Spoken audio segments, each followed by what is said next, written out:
Hey guys, welcome back to the channel. Yes, I am back in my car.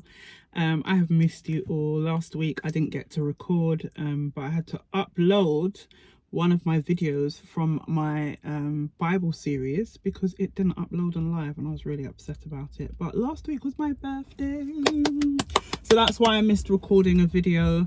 I was just busy sharing and spending time with the children and the family and things of that nature. What is this on my mouth? I'm so sorry.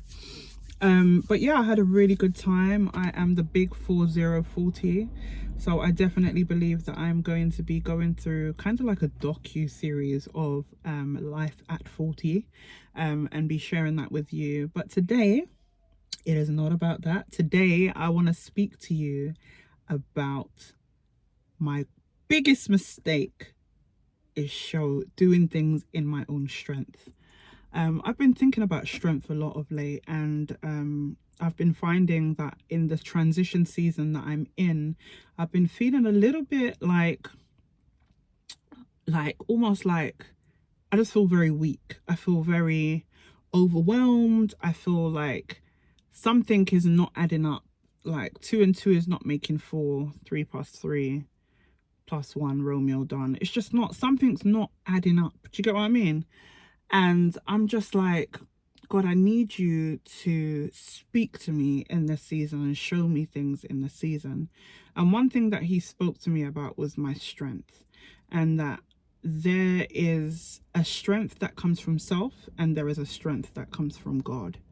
And as I said, one of my greatest mistakes in life is, in my thought process, is making people think that I'm too strong. Because I just feel like when you're always the strong person, or you're always the strong friend, or you're always the one that has the advice and so on and so forth, sometimes it can be hard for that reciprocation to come your way. And sometimes your strength can be misconstrued, or it can be put in a place where it's not the kind of entirety of what it is or who you are. And I have found that the best thing that I have ever done in the season that I've been in is showing my vulnerabilities and showing my weakness. And I want to bring you to a scripture in Second Corinthians. Sorry, because I'm on the road, so my eyes are everywhere because there's bikes going by, cars going by. So let me just try and focus. But Second Corinthians 12:9, it says, "But he said to me, my grace is sufficient for you, for my power is made perfect in weakness. Therefore, I will boast all the more gladly in my weakness, so that the power of Christ may rest upon me." And basically what this scripture is saying is that, you know, in order for us to see God's grace in our life, it is found in our weakness. And oftentimes we think that we have to be strong and we have to have it all put together and we have to have all our ducks in a row and things of that nature. But what God is saying to us, he's saying to us, come to me, all those who are weak and heavy laden, and I will give you rest. He's saying that there is power in your weakness, that when you come to me in your weakness, when you come to me with your vulnerability, when you come to me with your troubles, when you come to me with your trials, there you will find strength. And a lot of us are trying to do things in our own strength. And I've been there, I've done that, and I've worn the t-shirt. Trust and believe me, okay? I've been in a stage of my life where I just feel like, yes, Miss Independent, Miss Goody, I can do it all by myself. But forgetting to bring God along on the journey, forgetting to bring all my vulnerabilities, forgetting to bring my weaknesses, forgetting to bring things to God so that he can take it on for me. And then you wonder why you're feeling like really worn out, overwhelmed, tired, stretched. And don't get it twisted, there are moments and seasons where God will stretch you, but he'll be stretching you and he will be there. But there are moments where you'll try and know that you're far stretched and know that you need to ask for help and you don't do it. In the scripture, verse 10, it says, "For the sake of Christ, then I am content with weaknesses, insults, hardship, persecution, calamities. For when I am weak, I am strong. And there is something that we do not comprehend when it comes to God, that he is the total opposite of what you think things should be like. So for example, God is not in this kind of like cancel culture. He'll be the total opposite. He'll want, you to love on your brother, hold on to your brother, work things out with your brother, or, try and not be in this place where you're exposing or doing certain things that culture would do, or you're just canceling somebody just because they done this one thing. God is the total opposite.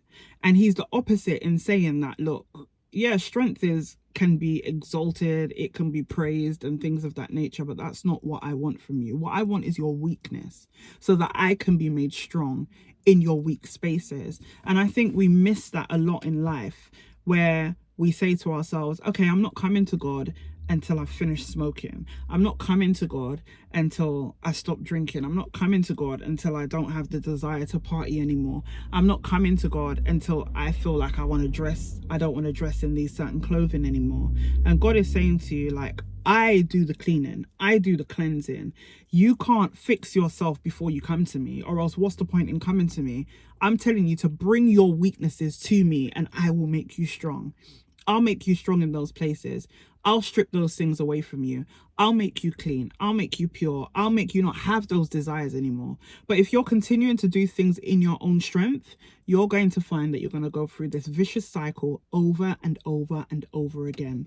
As I said in the beginning, I'm in a transition season where I'm having to hold on to faith day by day. And I think I've mentioned it before that I'm in a season of Matthew 6:34 that says, worry not about tomorrow and allow tomorrow to worry about itself. That basically today has enough worries of its own. Don't worry about tomorrow.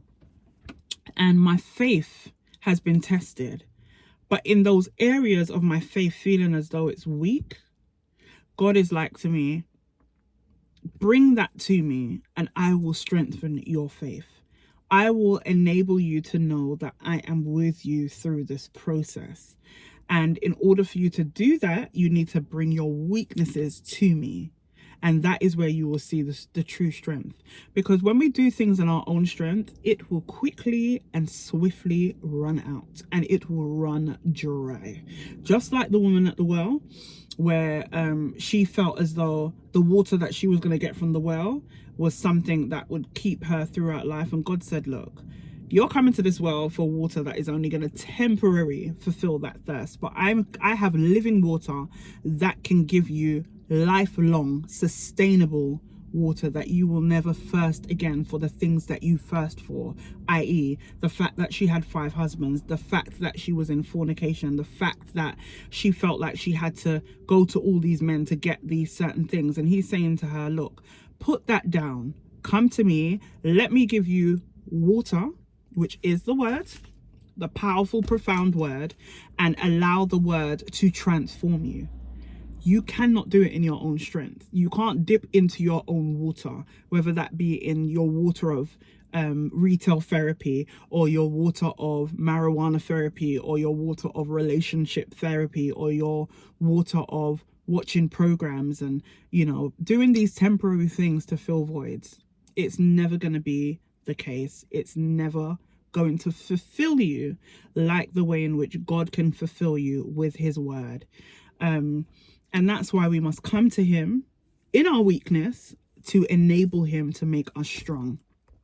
So when people see me and they see God in and through my life, it is only by the grace and the strength of God that I continue. And that's why I do my utmost best to come to him with every point of weakness in my life. If I have a weakness in the area of my thought process, if I have a weakness in the way in which I speak, if I have a weakness in the way in which, my finances are going, if I have a weakness in the way in which anything's happening in my life, I always try my utmost best to come to him and say, God, in this area, I am weak and I need you to make me strong.